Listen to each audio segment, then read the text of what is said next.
Well,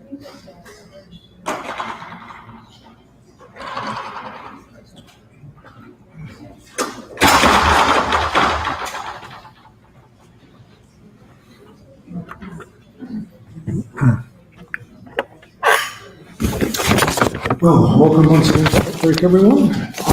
Just a couple quick announcements before we begin. First of all, there will be no ARTbreak next Tuesday. That's because of preparations for the KIA annual meeting that evening, in which all KIA members are invited to attend, and that will be from 6 p.m. Start at 6 p.m. on the 19th. And you should have received both a physical and an emailed invitation, but please let a staff member know if you didn't. Then finally, the last two programs connected with the Shingai exhibition. Next Thursday evening, September 21st at 6 p.m., we'll be welcoming Dr. Brian White, who is the assistant professor of Japanese at Kalamazoo College. And he will give an artful evening talk on contemporary popular culture in Japan. And Dr. White's research centers on the science fiction as a genre, important genre in Japanese culture, as well as gaming, film. And it should be a very interesting program about a lot of what's been going on in Japan as far as these art forms. The next Saturday, September 23rd at 4 p.m., we'll host a screening of the award-winning 2018 anime film, Mirai. That will be followed by a short discussion led by Dr. White. The event is open to audiences of all ages, and refreshments will be provided. The film screening is free to those who have attended Dr. White's talk on the 21st, so check with the front desk when you arrive and talk about receiving your discount code if you did attend his talk that previous Thursday. And I think there are handouts about these events. If not, you can go to the website for further details. Well, Gordon Parks has aptly been described as a Renaissance man. He was an author, composer, film director, among other things. And he was also one of the most important and exceptional American photographers in the last century.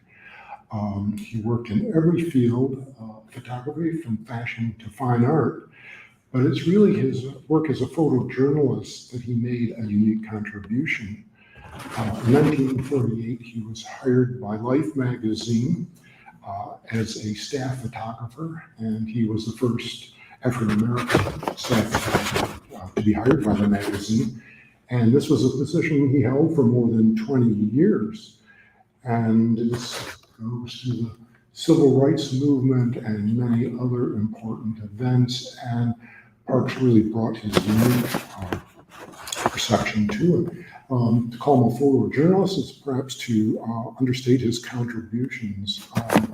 His photo essays really revealed a depth and nuance to a story through his images.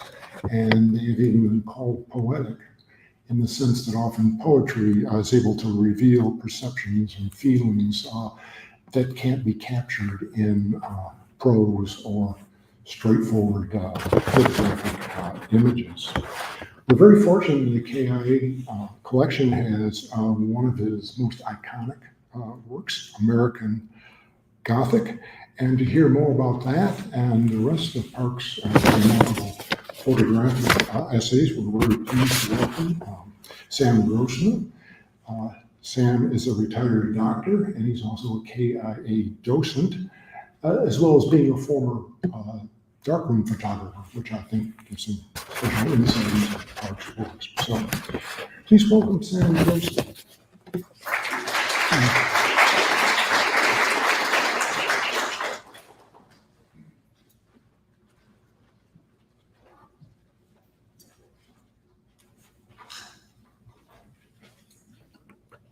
Thank you.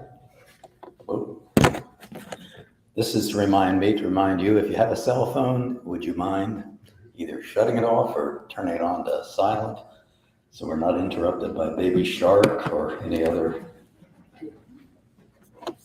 of your friendly tunes.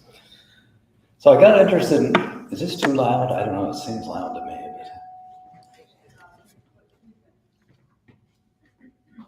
Does that help? Okay. Okay. So I got interested in Gordon Parks a couple years ago. I was teaching a course in photography for the Osher Lifelong Learning Institute. And I talked about one of his photos, a little bit about his life. And that sort of motivated me to do some additional reading. And what I learned then was the guy had a very fascinating life. And I also learned that he not only excelled as a photographer, which of course is what he's best known as, but he's also excelled in a variety of other artistic endeavors: photographer, filmmaker, musician, composer, author of both fiction and nonfiction. And in his later years, he was a painter as well. So it was just an amazing amount of information that I found out about him. And I felt this was something I really wanted to share with a larger audience, which is what led to this ARTbreak today. So when I was planning this talk, I realized I wanted to focus, of course, a lot on his photography, but I thought it was also important that I really shared with you a lot about his life, particularly his early life, because as I'm sure you'll see very quickly, that a lot of what became his artistic vision was molded to a great degree by the incidents of his life, especially his early life. And I also want to touch a little bit on some of these other artistic elements or these artistic endeavors. So since we have a lot to cover, let's sort of jump right in. So Parks was born in a very small town in Kansas, Fort Scott. If you try to look this up on a map, if you could ever find it on a map, you would see that it's very close to the border of where Kansas meets Missouri. So the reason I mention that is particularly because as a young African-American male growing up in the early 1900s, Parks' life was very strongly influenced by the forces of racism blowing across the South, especially strong in the early 1900s. For example, his early education, he went to a segregated elementary school. So he was the youngest of 15 children. Every time I think about that, 15 children born to a subsistence level farming family. So essentially, not only was he influenced strongly by racism in his early life, but also by the forces of poverty.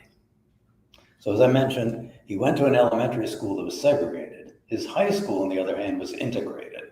Now, this was not because the town suddenly achieved some great degree of enlightenment. It was because the town couldn't afford a second high school. So Black students were allowed to attend school with whites, but they couldn't participate in any sports activities, no social events, no activities at all. And Parks really loved the learning experience. And midway through high school, he entertained the idea of maybe he'd apply to college. So he discussed this with one of his teachers, and she reminded him, because of his race, that she thought this would be a complete waste of time and money, because after all, the best career he could possibly think of would be something in manual labor, or perhaps working as a waiter or maybe a porter. So since he was the baby of the family, Parks grew up being very, very close to his mother. And when he was about 14 or 15, his mother died, and this devastated him. And he was further devastated by the fact that he was then sent up north to live with his much older married sister. And it became very clear after just a couple weeks that he and his brother-in-law were never going to get along, and they kicked him out of the house. So here he was, a young teenager in a strange city up north, and he had to now fend for himself. And you read in one of his memoirs, he talks about how in the winter in St. Paul, Minnesota, that he rode the streetcar many a cold winter nights just to stay warm. And he found himself going through a variety of odd jobs to put food in his mouth. Probably the most unusual was playing the piano in a brothel, because he discovered he could play the piano by ear, And I guess customers in a brothel are not too particular about what kind of music that they listen to. And as I mentioned, Parks really loved learning. And he tried his best to try to attend high school, but because he had to work to put food in his mouth, he never really graduated high school, but he did develop a cadre of friends. There was a young woman he came very close to. After she graduated high school, they married.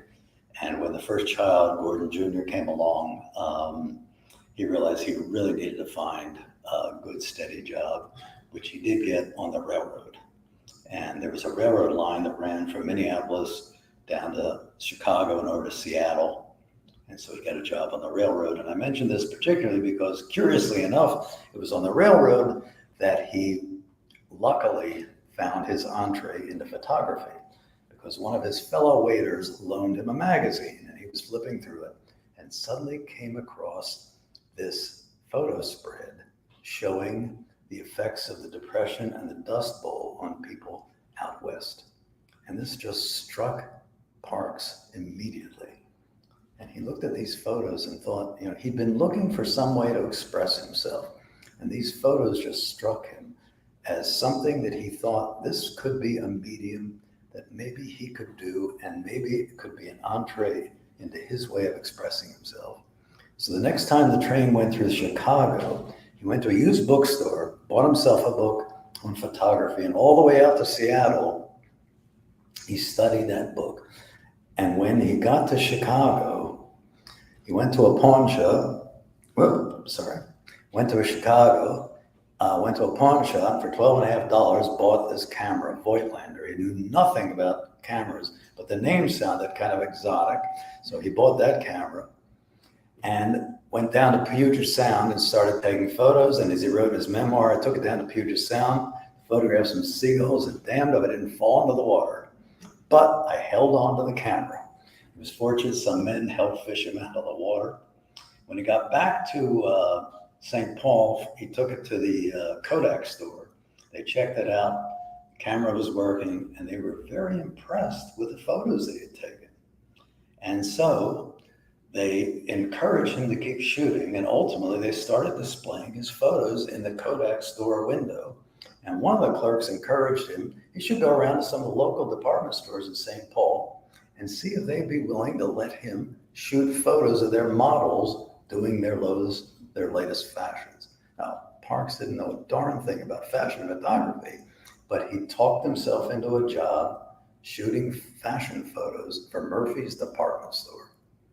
His next lucky break came when Marva Lewis, who was the wife of the boxer Joe Louis, happened to see these photos when she was in Minneapolis and St. Paul, got curious, looked him up, and convinced him that if he'd be willing to relocate to Chicago, she would hook him up with some department stores there and other photographers that she knew. Parks had nothing to lose, so he relocated to Chicago, set up what ultimately became a pretty successful portrait business, and he also started wandering around the African-American neighborhoods of Chicago taking photos. And at the encouragement of some other photographers he knew, he submitted these to what was called the Julius Rosenwald Fellowship. And this was a group of fellowships that had been funded by the president of Sears, and they'd been giving fellowships for a long time to mostly African-Americans, writers, educators, scholars. And Parks happened to win one of these fellowships. He was the first photographer that was given the equivalent of what would have been over 30 grand a year for 1 year. And the important thing was that Parks took this money and applied for a trainee position in the FSA. Now you ask, what's that? This was the Farm Security Administration. Now what does that have to do with photography? Well, this was an agency that was part of Franklin Roosevelt's New Deal.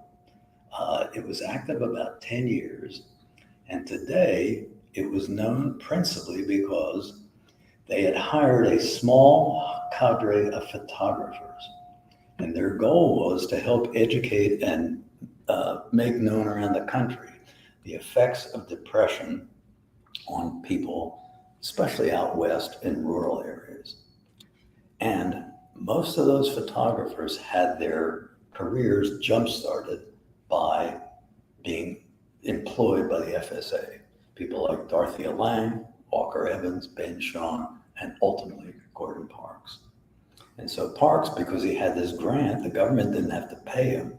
So he got brought on as a trainee, and his supervisor was going to be Roy Stryker, who was not a photographer, but he was known as a good mentor for these photographers. He was head of the info department.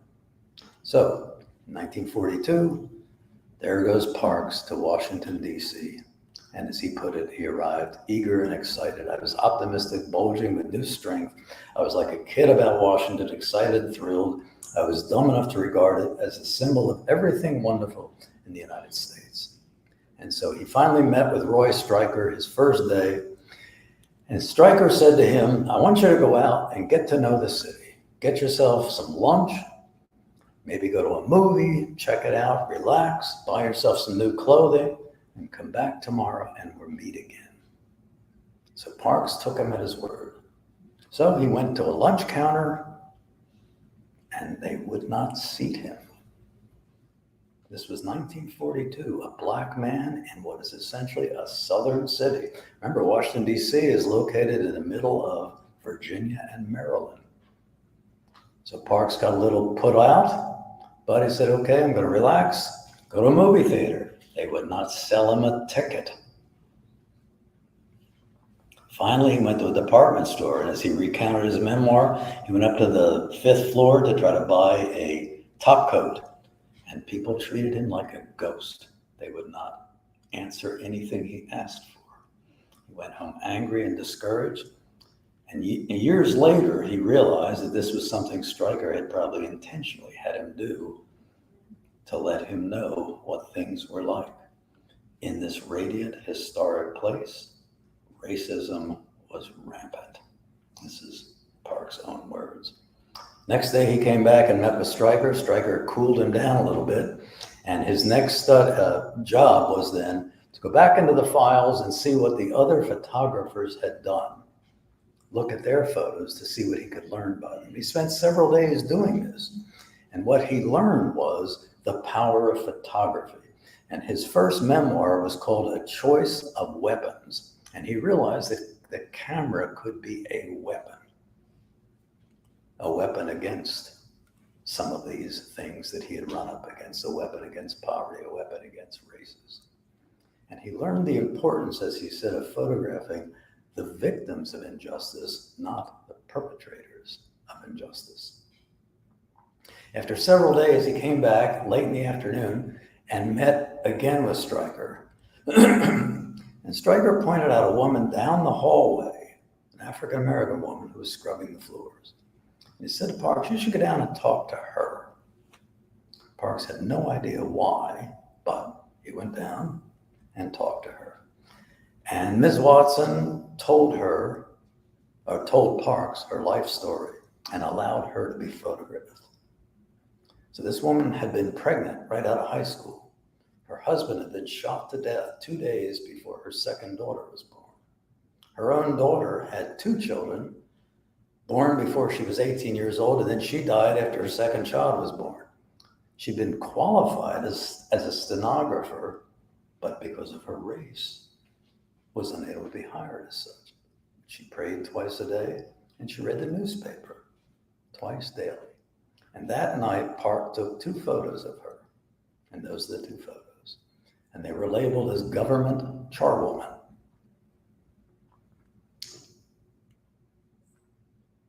And this is the one that we have in our collection.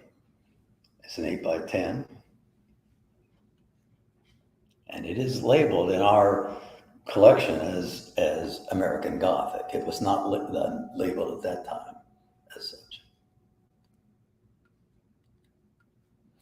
In his later autobiography, he wrote about this. My first photograph of her was unsubtle. I overdid it and posed her Grant Wood style before the American flag, a broom in one hand, a mop in the other, staring straight into the camera. This is one of my favorite photos. Today, American Gothic is probably his most famous photograph. I think most viewers and art critics react a little more positively than Parks did. You know, when I've looked at this photo many times, we've exhibited a number of times, it's been exhibited recently. I always found it sort of a nice mixture of sort of vulnerability. See, a very small woman compared to the other objects in the picture. I mean, the broom itself almost overshadows her, that huge flag hanging down there. So she is almost vulnerable compared to everything else, yet she seems to have a kind of strength, a kind of resilience. I think some of that is because her face is right in the middle of the photo. She looks directly at it. She doesn't appear angry to me. And yet she holds my gaze. Whenever I've seen this photo, I have trouble breaking eye contact with her. She's there, she's strong. She's not going anywhere, at least when I look at that photo. And particularly the flag is hazy in a way. So, you know, you can't help but look at her. I think the composition is sort of interesting on this too. All those vertical lines, the mop's vertical, the broom's vertical, the vertical stripes. Again, it's a small photo. It's only an 8x10, but I think it's a strong photo. And then there's that American flag. I mean, whenever the American flag is used a lot, we have a painting downstairs. American Columbia has a big American flag. It's always a potent symbol. And of course here, it takes up half the image. And it always seems to represent somehow, at least it should, I guess, a promise, you know, what that country means, that country that stands behind it. And I'm sure at that point, considering how angry Parks was that time, I'm sure it represented a betrayal for him and maybe for her as well. This woman left her house transportation every night, worked from 5:30 to 1 a.m., and then took public transportation back to her house. She raised her grandchildren and her adopted daughter, and she could never advance anywhere in life because of her race. If you look this photo up, it's still in the Library of Congress archives. It's still labeled Government Charwoman, 1942. At some point, the title got changed to American Gothic, and I've done a bunch of research on this. I cannot find anywhere how and when the title was changed. And of course, it was changed to match the title of that Grant Wood painting, American Gothic, which was painted only 12 years before this photo was taken. And Parks this painting is at the Art Institute of Chicago, and Parks on that train when he was still working on the railroad would have been very familiar with this painting, because in his memoir, he talks about as he got interested in photo and art, he would sometimes stop and spend hours at the Art Institute of Chicago. So he was very familiar with this painting. And of course, those people maybe represent the heartland of America, for which the flag did fulfill its promise compared to what it didn't fulfill to Ella Watson. Anyway, check the photo out next time we display it. It's a captivating little image. Anyway, when Stryker saw this photo, he said these photos were an indictment of America, but he couldn't publish them, he said, because probably all those photographers of the FSA would get fired. But his next assignment, he said, why don't you continue to follow with her, plus go around to some of the African-American neighborhoods in Washington and take some more photos. So I'll show you some of these. I'm going to make a comment about these. One, you're going to notice there's quite a bit of difference in the tone of these photos. And I think some of this had to do with the film at that time. Plus, these are, who knows how well they were preserved at the Library of Congress. Also, you notice Parks likes to play with mirrors a lot in these photos. So here she is at work, different hours of the day. And here she is taking care of her 3 grandkids, 2 of the 3 rather. And then this is rather a tricky shot that he set up. You're looking through one door into another room where she's got her 3 grandkids. Then you see reflected, this is in another room there. You see reflected her adopted daughter, and then on the counter of that dresser is a photograph that some people think is maybe Ella when she was younger with her husband, or it might be her parents. But you see, he plays with all these different images caught in this one photograph.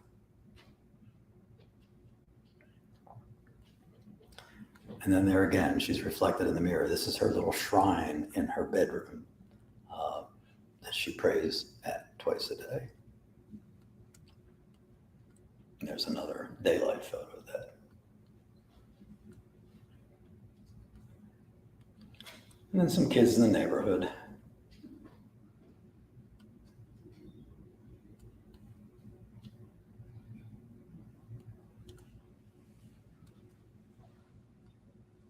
Another neighborhood shot.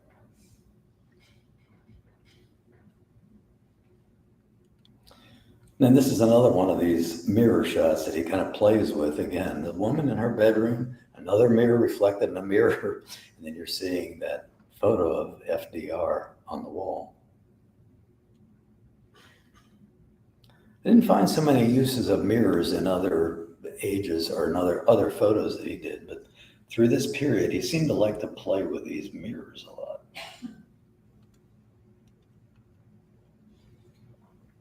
Local grocery store.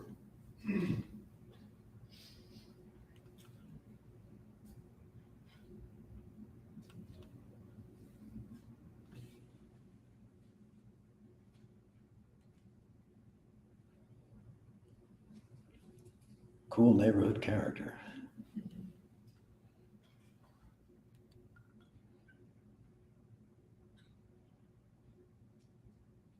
These are all about 1942, approximately, in all in Washington, D.C.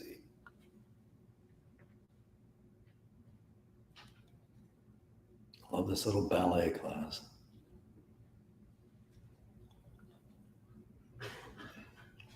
Now, when Stryker saw these, he has said to Parks, "You're learning, you're showing you can involve yourself in other people." And I think you see this through the remainder of Parks' work, is how involved he gets with his subjects. And about Ella Watson, this woman has done you a great service. I hope you understand this. She allowed him to come into her life. She didn't know him at all. Now, the FSA is shut down pretty quickly after Parks joined them. It was only about a year, and some of the staff, including Parks, got drawn in for a little while working for the military. And that was, again, only a little bit about a year. And then that closed down, and Parks was out of work. So now he had to find a job. And so he ended up falling back on his fashion work. So first thing, and he knew a lot of people now through the FSA. So he was given a great reference, and he applied, he sent his portfolio into Harper's Bazaar. And the editor looked at his, the art editor looked at his work, was very impressed. And then Parks walked in the door. The editor looked at him and said, "Oh, you're Parks." And he apologized and said he couldn't hire him because the organization was run by Hearst, who did not hire Negroes. He apologized, and Parks says, "Well, I'm sorry too," and walked out. But he was hired by Vogue because the editor there, Alexander Lieberman, bucked the racist trend because he liked the energy and the movement in Parks' works. Again, this was in the sort of mid-40s now at that point. This was right after the Second World War. And one thing about, and these are some of his fashion photos, that unlike a lot of the sort of staid, kind of sedentary, dull indoor models and fashion photography, Parks' work, most of it was outdoor and a lot of movement to it. And so these are some of his fashion photos. These are sort of from the mid to late 40s. A lot of energy in these photos, I think, are sort of interesting.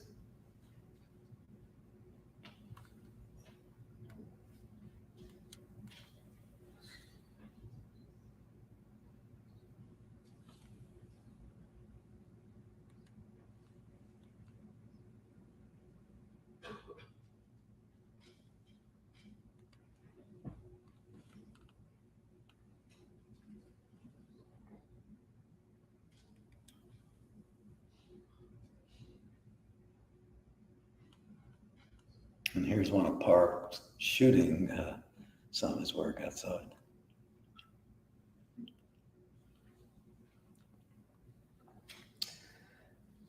Now, the big coup for a photographer was Life magazine.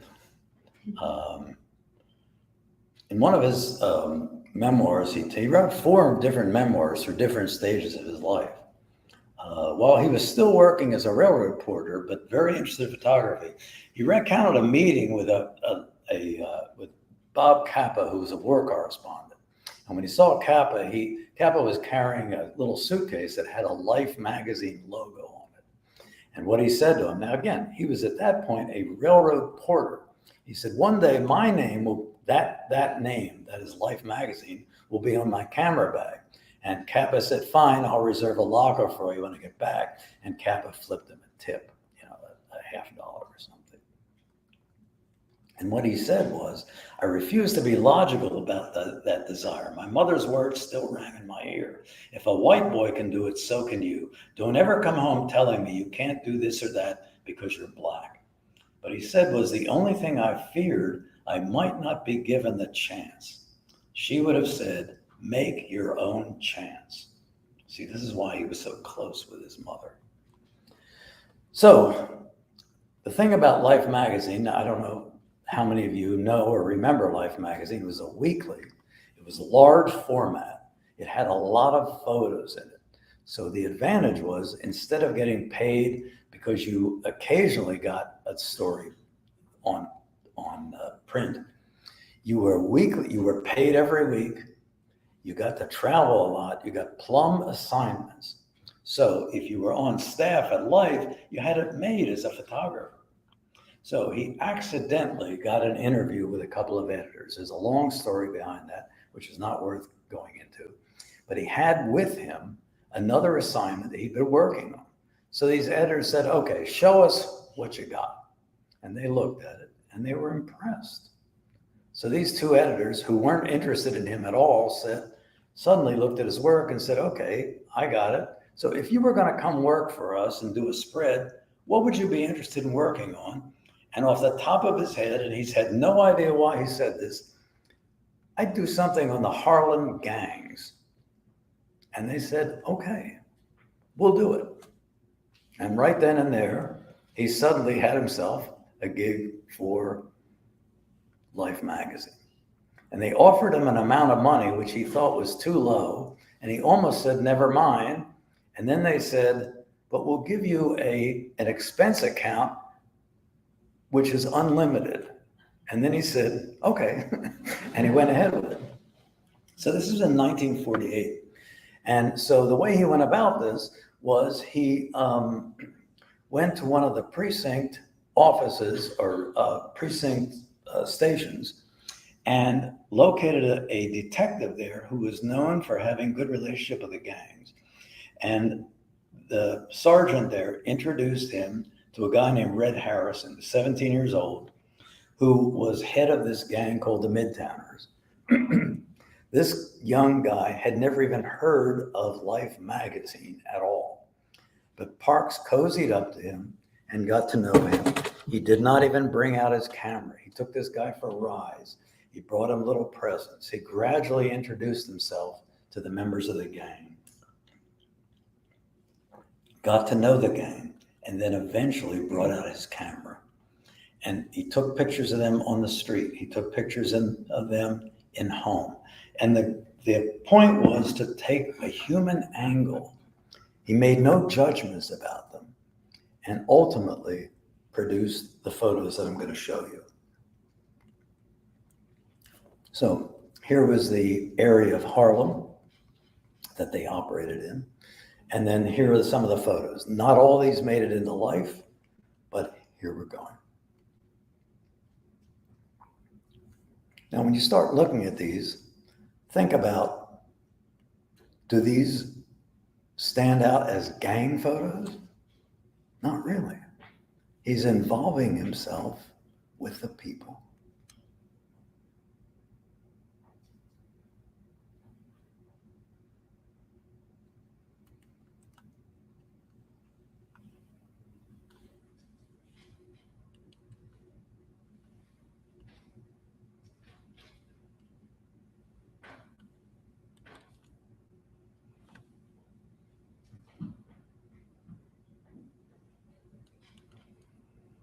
this gives you a taste of the neighborhood a little bit.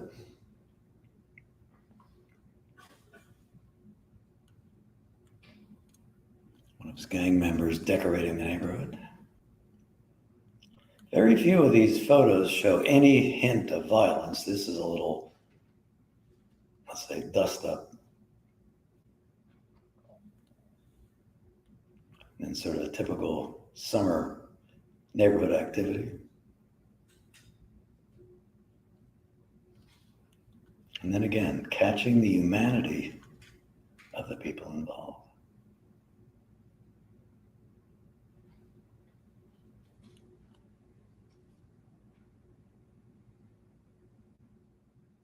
And then here's how the photos made it into Life. And if you notice, this is very typical of the way Life magazine, they would publish the photos and oftentimes have the print, the story, overprinted on top of the photos. In the lower right, families sitting around listening to the radio together.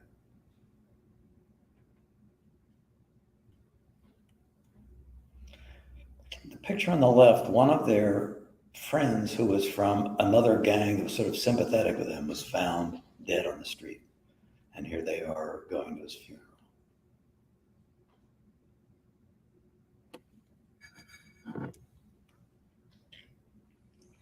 They got extremely good response from this spread. And as a result, they brought Parks on as a staff photographer, first African-American brought on staff. And he was with them for 22 years. And at one point, they moved him and his family to Paris. His kids loved it. His kids loved French. He loved it. His wife was not very happy about being dislocated from the US. Parks enjoyed it. He got to meet people that he never would have met. And he did fashion photography there, as well as meeting diplomats and so on. But again, the privilege of working for Life magazine. Incidentally, during this same period of time, he published the first 2 of 15 books that he wrote. This is the guy who was told not to bother applying for a college education. 15 books. So I want to go over a few more of the spreads that he did while he was in Life magazine. It would take several weeks to show you all of the work that he did.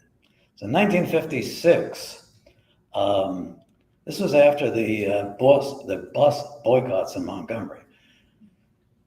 Amazingly, Life magazine sent him down to Alabama. And the focus here was on the whole concept of separate but equal. So he was to connect with another photographer, an African-American photographer who was local from Alabama while I was there. And they were supposed to be, quote unquote, helped by a white man who was supposed to protect them. Turns out he had a little sympathy for the Klan while I was down there. And there's an amazing story that goes on and on about how when they were trying to get the film out of Alabama, that they were being chased on a railroad train, and the African-American photographer got pretty well beat up while they were down there, but they did get the film out. So they weren't that well protected. But anyway, here's some of the photos that came out of that spread. This is the African-American school.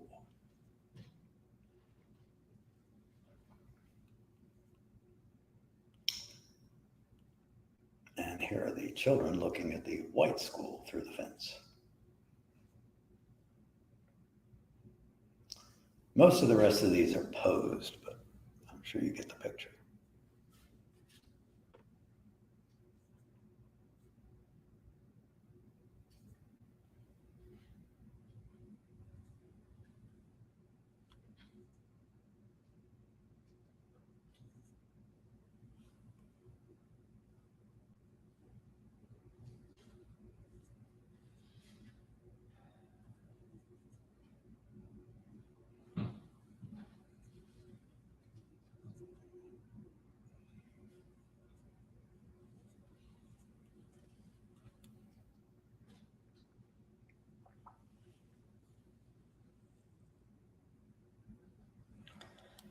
Now, Parks had two chances to cover Muhammad Ali, both in '66 and in 1970. 1966 was a very difficult time for Muhammad Ali. His public image was really low. He just joined the Muslims. He had renounced his birth name, so he had gotten rid of Cassius Clay, and he'd refused induction in the military. As he said, I ain't got no quarrel with the Viet Cong, but he was also training for a title fight. So these are some of the photos he took of Muhammad Ali. Now, if you remember back, most of the photos we can remember in the early part of Muhammad Ali, he was always seen very happy, dancing around, smiling. And these are quite different.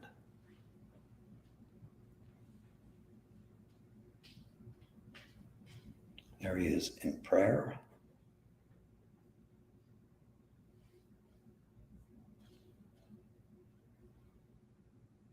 He's out on a training run early in the morning.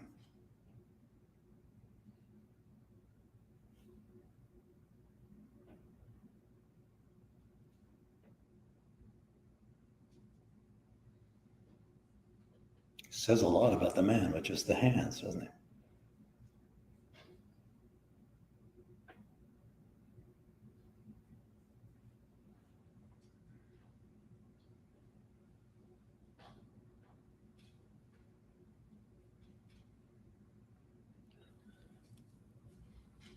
I remember I just said that Muhammad Ali had refused induction. At the same time, Park's son was serving in Vietnam. His son had been drafted, as his younger son, David, had been drafted a year earlier. And at the same time, Parks was receiving letters from his son in Vietnam. And these didn't come like every day. They would come like packets of mail. Parks was very nervous about this. And he really came into this wanting Ali to be his hero. And so, recounting a little bit of his conversation with Ali, he said to Ali, it's not only the whites, a lot of Negroes don't like the way you act, the way you go around preaching hate. And Ali's response was, I ain't spending my time hating white folks all day. Ain't no Viet Congs attacking me. Furthermore, I'm a praying man. I pray to Allah 5 times a day. When does it give me time to kill somebody? I don't even know where Vietnam is, and I ain't about to go looking for it. So Parks wrote that he thought about that all night, because when his son David had been drafted, he'd been prepared to support him even if his son had decided to resist the draft. And in his memoir, he talks about having listened to his son. He was in the other room and his son was with his his own friends talking about what would they do if they got drafted. Would they stay in the US? Would they go to Canada? And so he began to get a very different perspective about Ali's refusal to be inducted. And so the next morning he said goodbye to Ali and he intended to go home, and he didn't intend to go to London and cover the fight, but Ali put him on a spot and he invited him to come to London with him. So he was stuck and he went to London. And he shot several photos of the fight, and I'm just including one here. And so there's that. But then there's this photo that he took, which I just find it amazing. And this is so different than all of those happy jumping around photos that we're so used to seeing in Muhammad Ali. He's so wistful looking here. This is in London. Now, 4 years later, 1970, the Boxing Commission had taken away Ali's title, and he was fighting this all the way up to the Supreme Court, which ultimately he did get his title back. And he had not fought in 4 years. He was trying to make a comeback. So this is in 1970 when he was trying to make a comeback. And again, just look at his face. It's so different than that look that we're used to seeing of the young, happy fighter that didn't think he could ever lose. Now, this is from the 1970.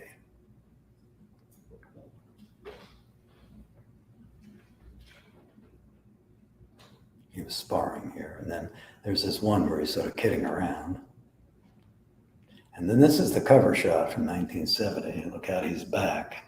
A different Muhammad Ali returns to the ring. And this is what it looked like in the Life magazine spread. No more boasting, just the fight. All these are Parks photos.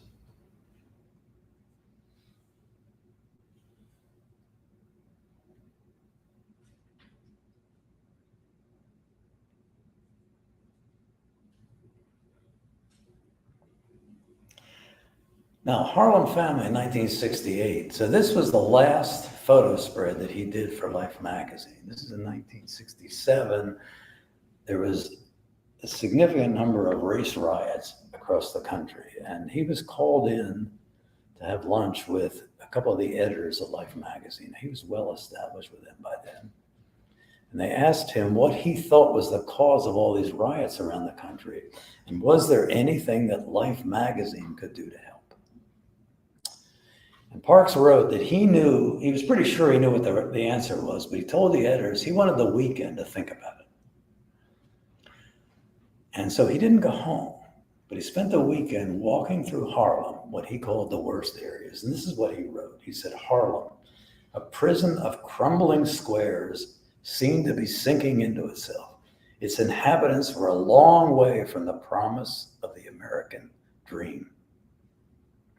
So he came back on Monday and he returned and he told them he thought the reason was poverty and racism. And what he proposed for Life was that he wanted to follow a family, an indigent family in Harlem during the winter. And so this was the story called A Harlem Family. And so he went to the Social Services Board in New York City. And it took them quite a while to locate a family that was willing to let him come into their house and expose them to the world. But he did find Bessie Fontanelle, the mother of this family, who agreed. And so this was the family, Bessie and Norman Fontanelle. They had 8 children ranging from age 3 to 15. And he came into their house, their apartment, from November through December of 1967. And he started just like he did with the gangs. No camera. And he came in and just got to know them. And he kept a diary. And what he discovered was the father was an alcoholic. He was abusive. At one point, their oldest son was hospitalized for opioid addiction. And what he wrote in his diary was the apartment was a prison of filth, cluttered with rags and broken furniture. And I'll show you some of the photos that he took. Some of these made it into the spread for Life, some of them didn't. This was the building that they lived in Harlem. They were on one of those floors, the 3rd or 4th floor.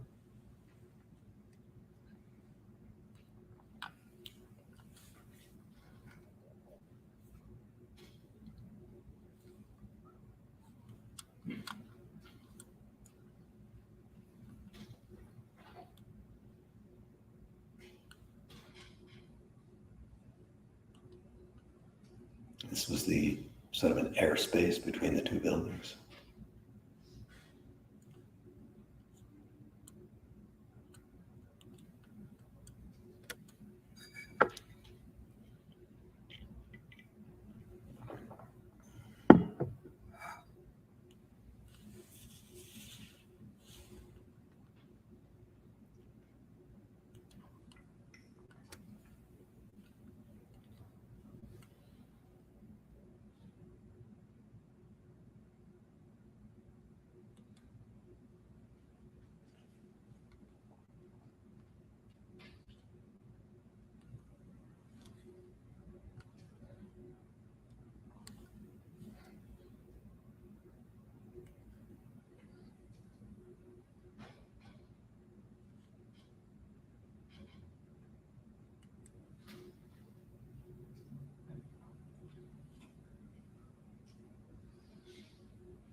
This is one day it was so cold that Bessie turned the stove on and everybody gathered in the kitchen.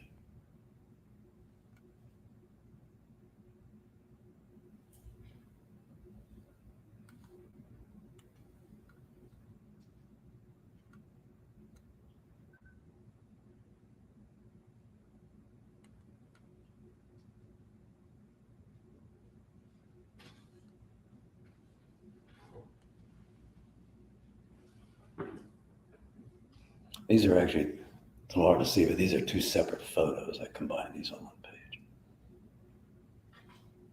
Gives you a sense of how crowded the space was.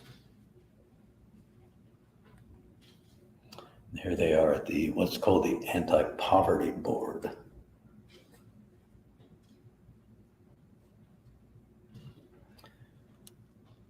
And this is how some of this looked as it appeared in life.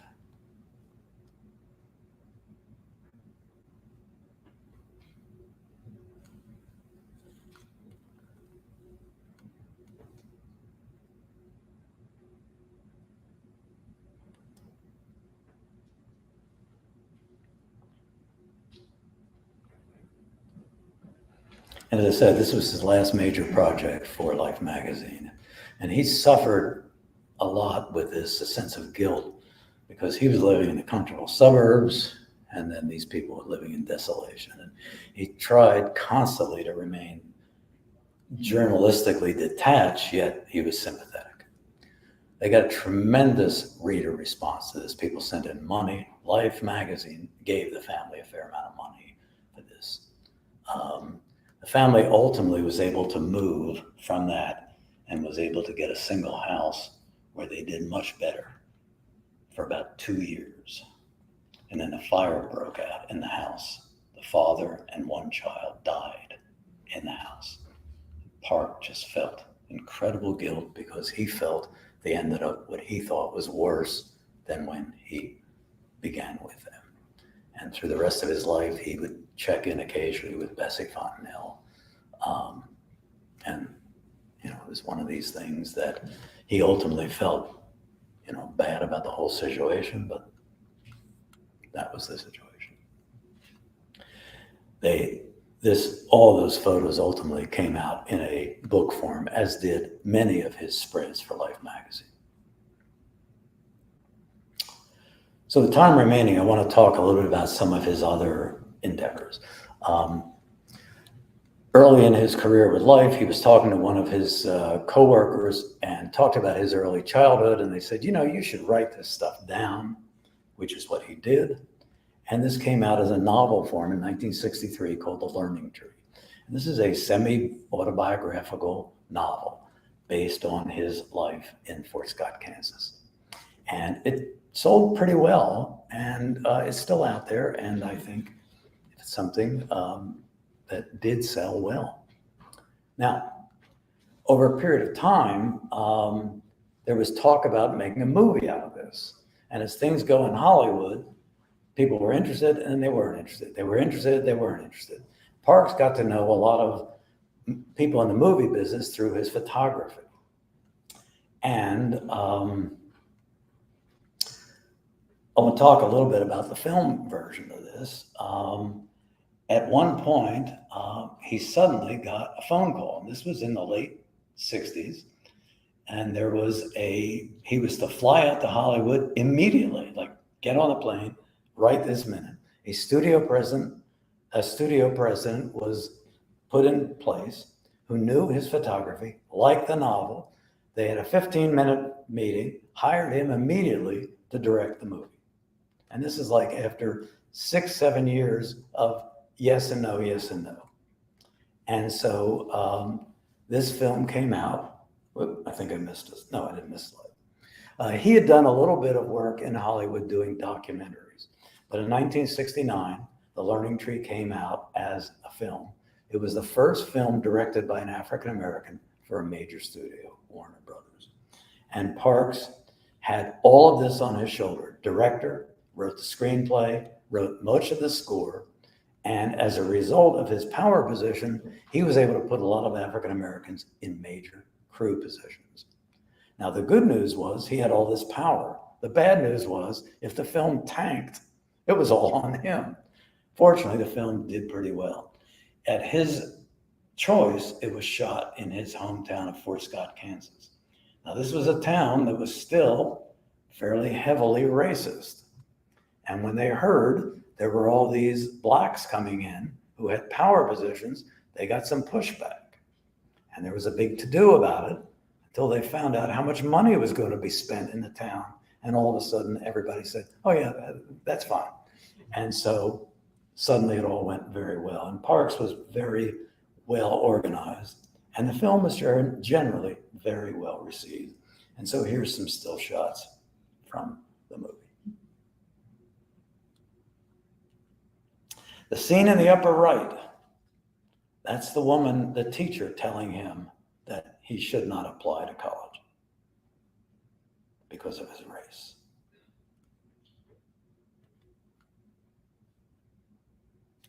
And as far as critical response, there's Roger Ebert, deeply felt, lyrical, beautiful film. 1967, I watched it again recently. It's dated, but if you got nothing to do some night, it's not a bad film. The library in town here has it on DVD. Now, this is 1969. 2 years later, another film, much bigger box office, Shaft. In 1960, there were a whole bunch of white men playing detectives in these tough guy movies. Paul Newman, Frank Sinatra, Clint Eastwood. Parks bucked the trend and hired Robert Roundtree to play this black detective, tough guy, Harlem mob versus the Italian mob, a bunch of sexy women hanging off of him, Oscar-winning song, unfortunately not written by Parks, was written by Isaac Hayes, but big box office. Now, the studio expected this would appeal mostly to African-American audiences. This won big box offices all the way across all races. It was so popular, even Sesame Street did a parody of the Oscar-winning song. And it put MGM, no pun intended, in the black because they were hurting financially at that point. And this set the tone for all these blaxploitation genre films. It got inducted in the National Film Registry. It did very well. Parks also directed some box office, some other Hollywood movies. They didn't do quite as well, but they did pretty well. Shaft's big score. There was a movie about police corruption called Super Cops, and then this movie of the singer Huddie Ledbetter. And he did make a minor acting appearance in the remake of Shaft called with Samuel L. Jackson. I just want to mention that he did do a lot of work as a composer, and I just have this list here just to show you. He wrote 5 film scores, including the one for The Learning Tree, and a whole bunch of orchestral works. 5 piano sonatas, concerto, symphony, ballet. So the guy was working other than all his little photography. And then finally, later in life, he got interested in painting. So he took up abstract painting, a lot of these based on his photos. And I just want to show you a few of these. So these are all abstracts that he got into oil painting later in life. Like he had nothing else to do.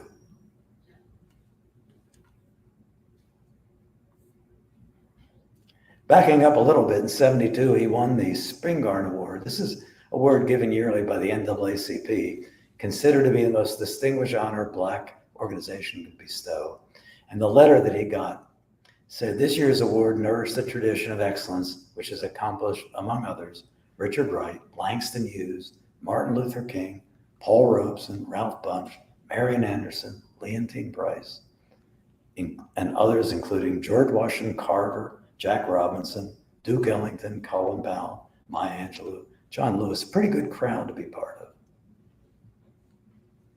And if that wasn't enough, I learned that the long-running character on Sesame Street, Gordon, was named after him. Boy, that's an honor. So, and prior to his death, he died in 2006, but that year, with a friend of his who was an editor from Life, he set up this Gordon Parks Foundation. So all of his works are available online there. Plus, they set up a whole bunch of artistic and educational grants, which he saw as payback for all the help he received during his lifetime. And then finally, I wanted to put in this quote, which I just is terrific. And this summarizes his artistic vision. He said, I have for a long time worked under the premise that everyone is worth something, that every life is valuable to our own existence. Consequently, I felt it was my camera's responsibility to shed light on any condition that hinders growth or warps the spirit of those trapped in the ruinous evils of poverty. To me, they were the ghost of my own past. Anyway, thank you for coming. I appreciate it.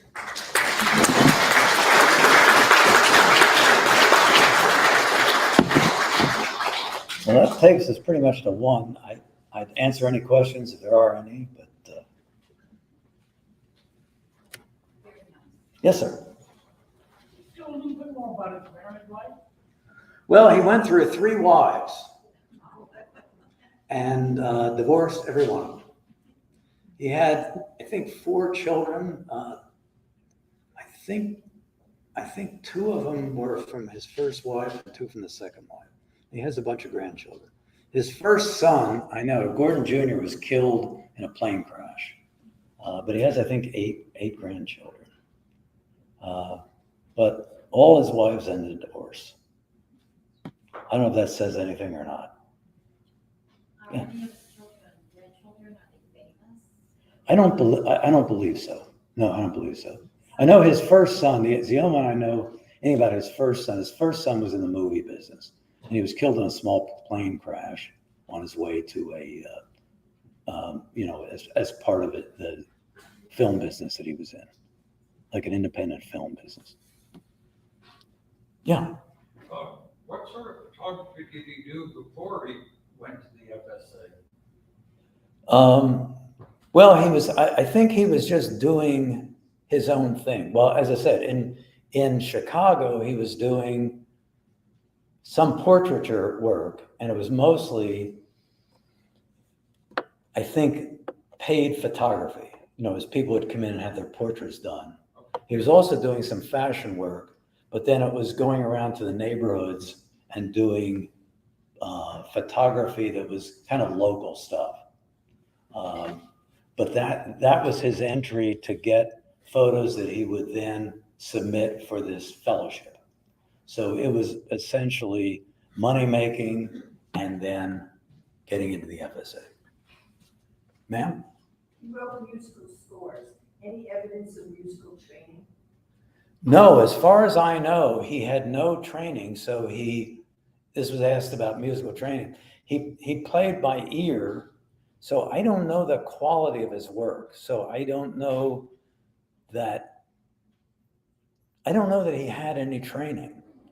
I imagine, and I don't know this for sure, but anything that I read, I didn't read anything about his getting any training. I'm guessing that through his own experience that he played with other groups. And I imagine when you play with other groups, you start learning from the people you play with. So that this is maybe absorbing stuff from the people you jam with, that you play with. But I don't think he had any education. People who have an ear for music either have it or don't have it, in my opinion. And you can take that at its value. Jeff? Do we here at KIA have any additional of his photographs or works other than American Gothic? Well, I don't know that answer. But I'll bet you Jim, do you know? I don't think we do. I don't think I'm not aware. I'm not aware that we have any other photos in his collection. American Gothic is probably his most, and it's interesting that's the one that got him on the map, essentially. And I don't think we have any of his other photos. I mean, as you saw, a lot of this stuff was published in Life and then was taken to, was put in book form. So a lot of those are monographs that then got published after Life published the spread.